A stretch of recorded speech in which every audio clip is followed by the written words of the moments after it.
Oke teman-teman, berikut tutorial membuat jalan kote ya.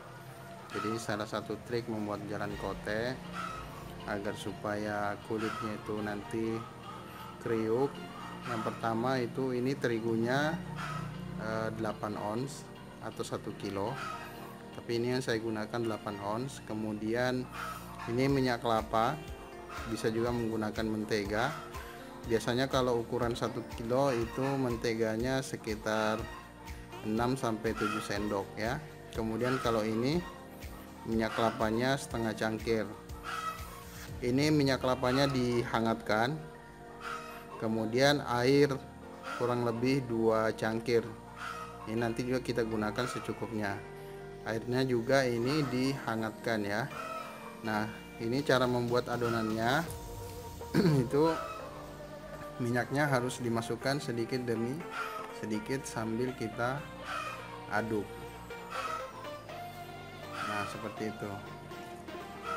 Ini karena minyaknya agak panas, jadi tidak bisa langsung disentuh ya, jadi harus ditutupi dengan terigu dulu. Oke, jadi caranya seperti itu sampai selesai ya, sampai minyaknya habis. Jadi setelah minyaknya habis, ini minyaknya sudah habis saya tuangkan. Nah, sekarang selanjutnya yaitu mencampur adonan ini atau meremes-remes adonan ini sampai minyak sama terigunya itu benar-benar menyatu ya. Jadi disinilah proses yang rahasianya bagaimana cara mengkriukkan adonan pastel atau jalang kote. Kemudian juga nanti airnya ini juga tidak boleh terlalu banyak ya, nanti ada triknya bagaimana caranya. Oke, kita pause dulu nanti sampai ini adonannya sampai betul-betul tercampur dengan rata. Nah, oke teman-teman, di sini bisa kita perhatikan ini adonan yang sudah, jadi yang sebelah sini adonan yang sudah kita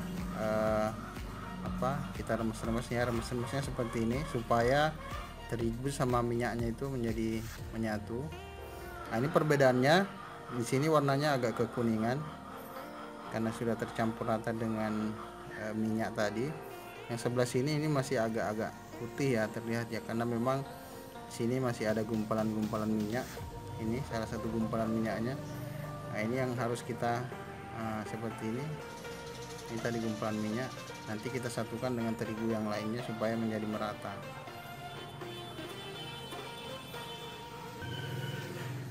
Nah, sekarang sudah selesai, ini semuanya sudah tercampur dengan rata. Selanjutnya kita akan menambahkan air. Menambahkan airnya tidak langsung sekaligus ya teman-teman ya, harus sedikit demi sedikit.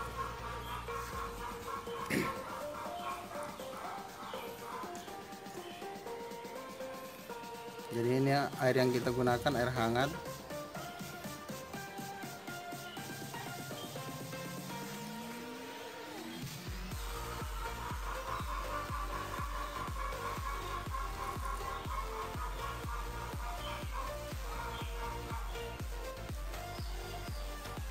Dan ini pun tidak semua air ya.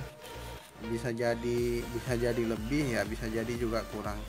Nanti tergantung adonannya.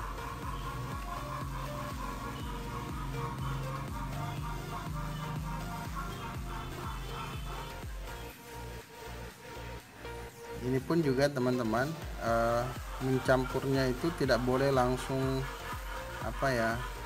setidaknya harus seperti agak keribo-keribo dulu. Jadi tepungnya agak mengkeribo gini, tidak boleh langsung kita remes itu sekaligus menjadi adonan lunak, tapi dia harus secara pelan-pelan sampai semua terkena air. Nah, nanti kalau sudah merata mengkeribo seperti ini, baru nanti kita satukan menjadi satu ya. Nanti saya akan perlihatkan prosesnya. Nah, seperti ini masih ada terigu yang belum tercampur, jadi ini masih harus dikeribokan dulu.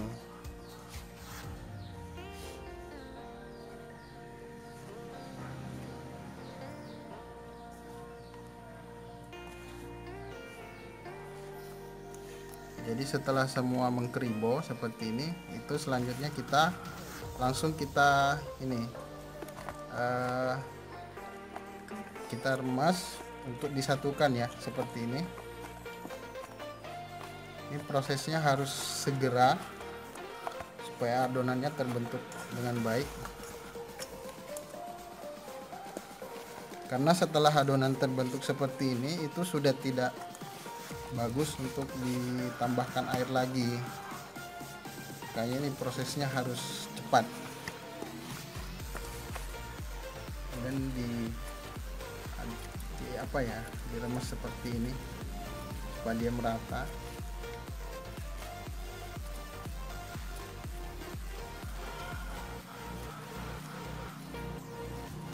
Oke, cukup ini.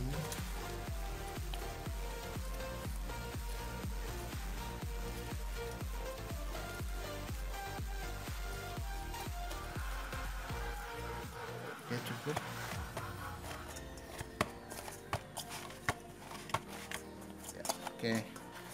Oke teman-teman, sudah jadi. Ini setelah adonan sudah setengah kalis, ini namanya setengah kalis ya, karena masih membentuk ada seperti ini masih padat-padat seperti ini. Nah, selanjutnya adonan ini akan kita diamkan paling tidak 3 jam ya, minimal, atau 2 sampai 3 jam lah minimal. Semakin lama adonan ini semakin bagus, karena nanti dia akan lunak dengan sendirinya. Jadi caranya itu setelah adonannya seperti ini, kemudian selanjutnya adonannya kita bungkus kembali atau kita masukkan ke dalam plastik ya, seperti ini. Nah, inilah fungsinya tadi kenapa kita menggunakan air hangat, supaya ketika dibungkus kemudian kita kunci rapat-rapat. Ini nanti masih kita akan lapisi dengan plastik ya. Nah, seperti ini nanti kurang lebih 2 atau 3 jam adonannya akan kalis, benar-benar kalis, dia lembek, lunak, dan itu bagus untuk adonannya. Oke teman-teman. Oke teman-teman, selanjutnya kita akan membuat isian ya. Isiannya itu terdiri dari wortel, kemudian ubi, dan juga nanti kita akan isi dengan mie bihun atau mie keriting ya. Oke, ini bumbunya. Bumbu dasarnya itu bawang putih, kemudian merica sama garam. Bumbunya ini kemudian kita haluskan. Setelah itu nanti kita tumis beserta wortel dan ubinya. Oke ya, kita haluskan dulu bumbunya. Untuk bumbunya ini mericanya itu boleh menggunakan merica bubuk, tapi kalau saya lebih suka menggunakan merica yang masih utuh. Kemudian kita haluskan karena aromanya lebih berasa ya, ini aroma mericanya lebih berasa ketimbang dengan menggunakan merica bubuk. Ya teman-teman, kita haluskan dulu bumbunya, kemudian kita tumis isiannya. Oke, yang pertama kita haluskan mericanya dulu sama garamnya. Nanti kalau sudah mericanya sudah hancur, baru kita haluskan beserta bawang putihnya.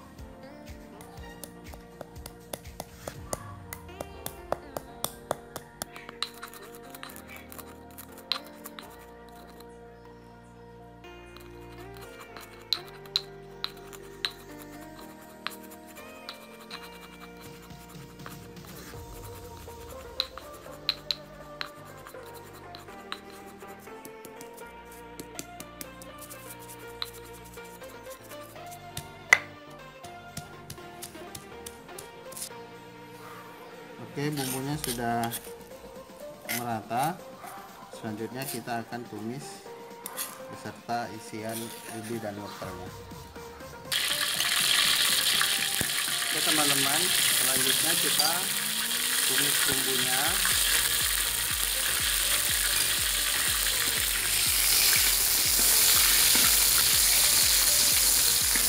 kita tumis sampai harum.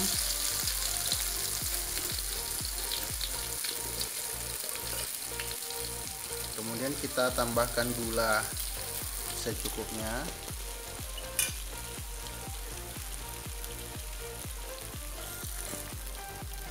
Kemudian kita juga menambahkan bumbu penyedap.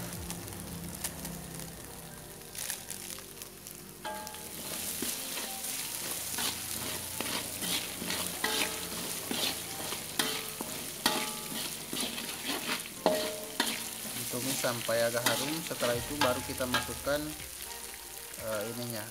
bahan-bahan isiannya ya. Oke teman-teman ya, ini kita sudah masukkan sebagian wortel dan sebagian ubinya.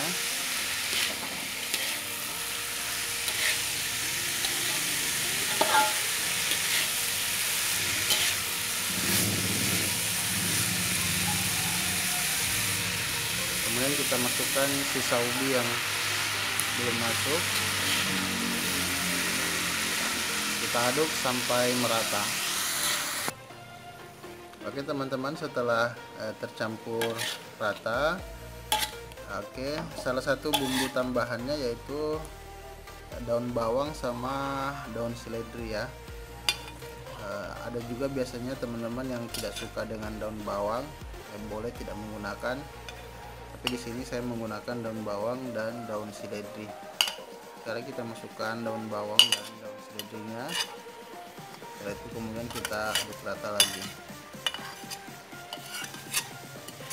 Jadi adonannya ini ditumis tidak terlalu matang ya.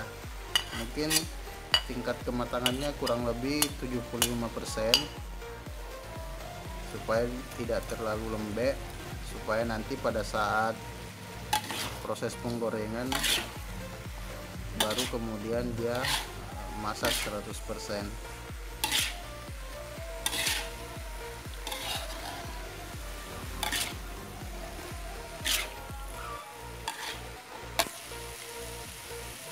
Oke teman-teman, selanjutnya kita tambahkan sedikit air, tapi jangan terlalu banyak ya, supaya adonannya tetap tidak terlalu empuk.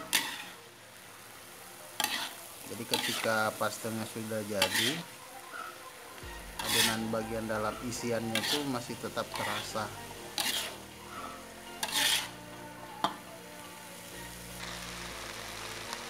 Selanjutnya setelah sudah agak matang, kita masukkan mie-nya ya.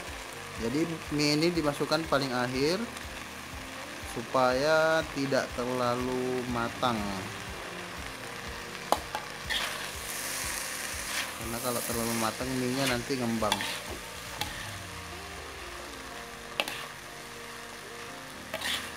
Kemudian kita ratakan kembali.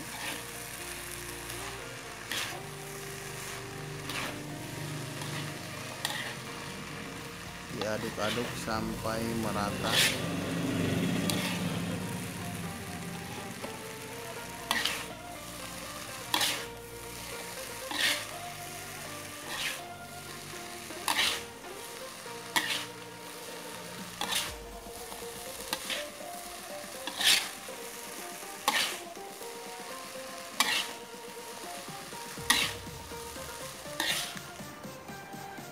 Oke, setelah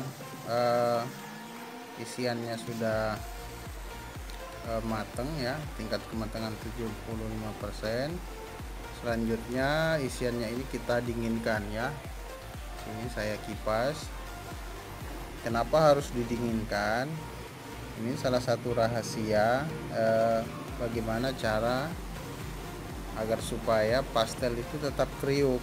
Jadi yaitu dengan cara mendinginkan isiannya. Jadi biasanya ada juga orang yang bikin pastel isiannya masih panas, itu sudah dimasukkan ke dalam pastelnya. Sebenarnya itu yang bagusnya adalah isiannya didinginkan dulu sampai betul-betul dingin, baru kemudian kita masukkan. Oke teman-teman, sampai di sini untuk isiannya. Nanti kita lanjutkan untuk bagian pembuatan pastelnya ya. Oke teman-teman, sekarang kita akan membuat sausnya. Sausnya itu terdiri dari gula pasir, kemudian ada cabai rawit, kemudian ada cabai besar ya. Itu cabai besarnya fungsinya untuk menambah warna supaya terlihat lebih merah lagi. Kemudian garam secukupnya. Di sini saya menggunakan gula 6 sendok. Jadi untuk tingkat kepedesannya nanti tergantung dari teman-teman sendiri ya. Setelah itu ini kita tambahkan air sedikit, baru kita blender sampai merata. Setelah itu kita masak. Oke, ini sudah selesai kita blender sampai halus. Setelah ini kemudian baru kita masak. Oke teman-teman, setelah tadi kita cetak, kemudian sekarang kita proses pembuatan pastelnya ya. Nah seperti ini. Jadi setelah kita bentuk, kemudian kita isi dengan isian yang sudah kita tumis tadi. Cukup 1 sendok saja. Ini di sini saya tambahkan potongan telur. Yang tidak mau mencantumkan isian telur juga boleh.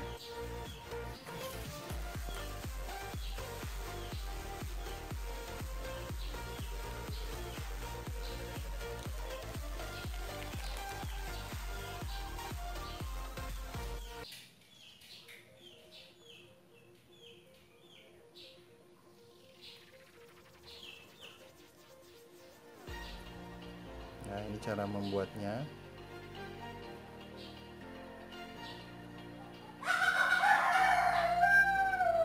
Nah ini cara membuat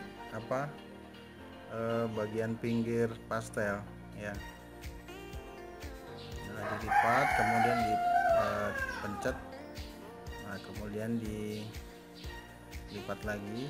Nah seperti itu sampai ujung.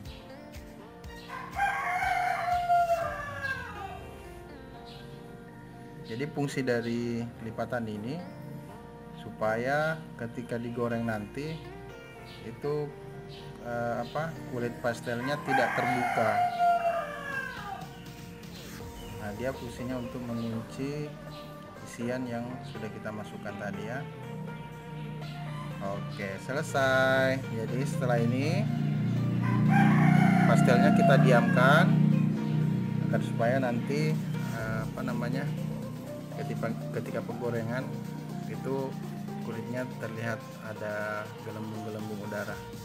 Oke teman-teman ya. Oke, selanjutnya pada proses penggorengannya, ini salah satu teknik agar supaya hasil dari penggorengannya maksimal. Jadi yang pertama, minyaknya harus betul-betul panas. Jadi pertama-tama itu apinya yang besar sampai minyaknya betul-betul panas. Nanti setelah pastelnya sudah mau dimasukkan, baru kita kecilkan apinya. Oke, setelah minyaknya betul-betul panas, pertama kita kecilkan apinya dulu ya. Apinya kita kecilkan, baru kita mulai penggorengan. Nah di sini trik penggorengannya supaya kulit pastelnya betul-betul maksimal hasilnya. Jadi pada saat penggorengan itu sambil di bolak-balik ya, dengan api kecil ya, seperti ini. Nanti akan muncul gelembung-gelembung udara pada kulit pastelnya.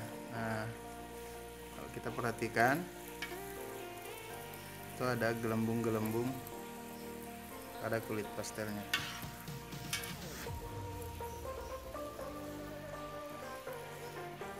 Nah jika seperti itu, ini artinya adonannya betul-betul berhasil dan hasilnya bagus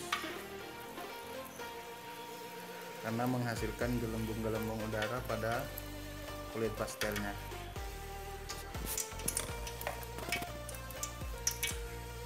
Nah, ini sudah matang. Jadi kulitnya itu tidak terlalu kecoklatan ya, karena memang kulit pastelnya tidak begitu terlalu tebal, jadi jangan terlalu lama, nanti gosong. Nah, ini sudah bisa kita angkat. Ini sudah selesai.